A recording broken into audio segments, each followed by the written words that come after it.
jemaat yang dikasihi Tuhan, kembali di dalam seri Aku Percaya, dan hari ini kita akan membahas poin selanjutnya di dalam pengakuan iman rasuli, yaitu Aku Percaya kepada persekutuan orang kudus. Kita sudah belajar tentang Roh Kudus, kemudian juga gereja yang kudus dan am, dan saat ini persekutuan orang kudus. Saya hendak mengajak kita terlebih dahulu membaca Efesus pasal yang kedua, Efesus pasal yang kedua ayat 13-22. Saya bacakan. Tetapi sekarang di dalam Kristus Yesus, kamu yang dahulu jauh sudah menjadi dekat oleh darah Kristus. Karena Yesuslah damai sejahtera kita, yang telah mempersatukan kedua pihak dan yang telah merubuhkan tembok pemisah, yaitu perseteruan. Sebab dengan matinya sebagai manusia, ia telah membatalkan hukum Taurat dengan segala perintah dan ketentuannya, untuk menciptakan keduanya menjadi satu manusia baru di dalam dirinya, dan dengan itu mengadakan damai sejahtera. Dan untuk memperdamaikan keduanya di dalam satu tubuh dengan Allah oleh salib, dengan melenyapkan perseteruan pada salib itu. Dia datang dan memberitakan damai sejahtera kepada kamu yang jauh dan damai sejahtera kepada mereka yang dekat. Karena oleh Dia, kita kedua pihak dalam satu roh beroleh jalan masuk kepada Bapa. Demikianlah kamu bukan lagi orang asing dan pendatang, melainkan kawan sewarga dari orang-orang kudus dan anggota-anggota keluarga Allah, yang dibangun di atas dasar para rasul dan para nabi, dengan Kristus Yesus sebagai batu penjuru. Di dalam Dia tumbuh seluruh bangunan, rapi tersusun, menjadi bait Allah yang kudus di dalam Tuhan. Di dalam Dia kamu juga turut dibangunkan menjadi tempat kediaman Allah di dalam roh. Saudara, apa artinya ketika kita mengatakan aku percaya pada persekutuan orang kudus? Ketika kita belajar soal gereja di minggu lalu, kita lihat bahwa gereja ini adalah entitasnya, atau organisasinya, lembaganya, institusinya yang dibeli Allah oleh dengan darah Kristus. Gereja adalah kumpulan orang yang percaya kepada Kristus, dibenarkan di hadapan Allah dan dipisahkan dari dunia menjadi milik Allah sendiri. Nah, ketika kita bicara persekutuan orang kudus, ini lebih berkaitan dengan apa yang terjadi di antara orang-orang di dalam gereja itu sendiri. Nah, gereja adalah persekutuan orang kudus. Orang-orang yang percaya kepada Kristus, saudara dan saya adalah orang-orang kudus. Kembali pemahaman yang sama seperti yang minggu lalu kita sudah pelajari. Kita itu ketika dikatakan kudus, itu artinya kita dibenarkan Allah di dalam Kristus. Ketika Allah lihat kita itu sebagai orang benar. Bukan karena kitanya sendiri tidak punya salah, tetapi karena Kristus. Kristus yang telah melakukan pendamaian itu bagi kita. Nah, kita juga dipisahkan Allah untuk menjadi miliknya sendiri.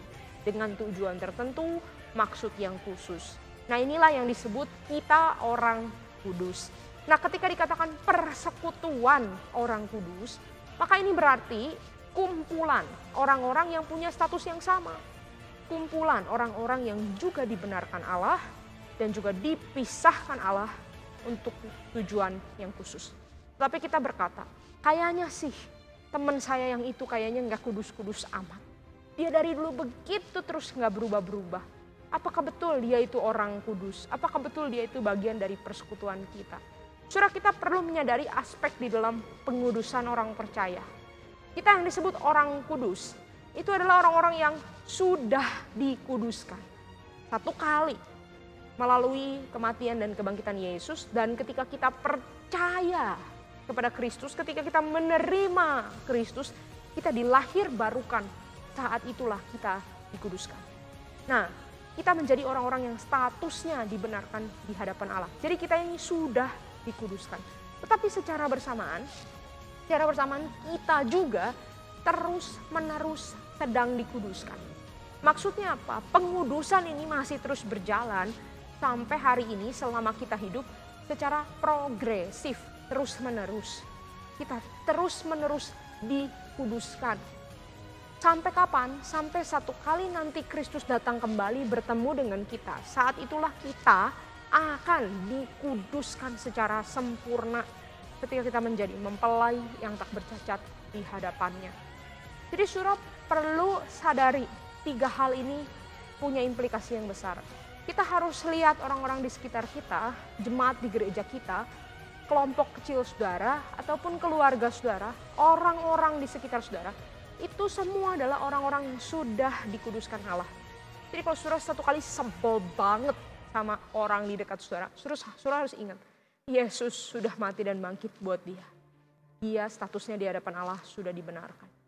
Tetapi di saat yang bersamaan, ketika kita juga sebel banget sama orang ini, saudara kita bisa ingat bahwa dia dan saya masih dalam proses. Masih dalam proses. Saudara, kita harus belajar seolah-olah memberi label ya pada diri kita dan juga semua orang di sekitar kita masih dalam proses. Tidak ada dari antara kita yang sudah lengkap, sudah beres, sudah selesai, sudah sempurna, gak ada. Kita semua masih terus dikuduskan oleh Roh Kudus dalam proses. Tetapi kita juga punya satu pengharapan. Kalau Kristus hadir di tengah-tengah kita pada hari kedatangan yang kedua, kita semua akan dikuduskan secara sempurna. Tidak akan ada lagi orang yang nyebelin, tidak akan ada lagi ratap tangis, tidak akan ada lagi perselisihan, tidak akan ada lagi konflik. Karena apa? Karena komunitas kita sudah dikuduskan dengan sempurna. Itu tentang pengudusan, saudara. Nah, saudara, ketika kita bicara persekutuan orang kudus, apa artinya hari ini? Artinya adalah saya sebagai bagian dari gereja, saya itu punya tanggung jawab, accountable sama Tuhan dan juga sama rekan-rekan satu persekutuan saya. Saudara, kadang-kadang kita berpikir ke gereja atau enggak itu tergantung selera, tergantung pilihan. Kalau saya suka, kalau saya mood, saya datang. Ikut persekutuan atau enggak itu tergantung selera kita, cocok-cocokan. Saudara perlu ingat bahwa persekutuan orang kudus, kelompok orang kudus, bukan dibuat berdasarkan cocok-cocokan atau pilihan kita saja, kita mau berteman dengan orang yang seperti apa, tetapi komunitas ini dibuat oleh Kristus sendiri lewat pengorbanan darahnya. Jadi saudara dan saya, setiap kita punya tanggung jawab. Di hadapan Allah, kita juga adalah penjaga saudara-saudara kita. Saudara, kita ingat Kain ya, di dalam Alkitab. Kain itu lari dari tanggung jawab. Waktu Tuhan tanya, mana adikmu? Kain bilang, emang aku penjaga adik. Padahal jawabannya jelas, ya iyalah. Saudara dan saya, di hadapan Allah, kita adalah penjaga sesama saudara kita. Karena Kristus membeli kita dan juga sesama saudara kita persekutuan ini dengan darahnya.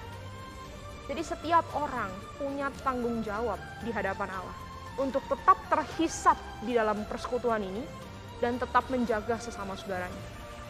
Dan kemudian kita juga punya tanggung jawab untuk memberikan, mempersembahkan segala karunia dan juga sumber daya yang kita punya untuk keselamatan dan kebaikan sesama anggota kita.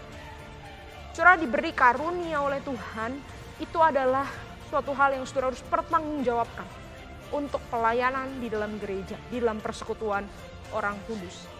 Kalau kita semua saling bertanggung jawab di hadapan Allah dan di hadapan sesama, saya percaya persekutuan kita dapat menjadi persekutuan yang sangat indah yang memancarkan kasih Kristus di tengah-tengah dunia ini. Tuhan memberkati saudara, sampai kita ketemu lagi di episode selanjutnya.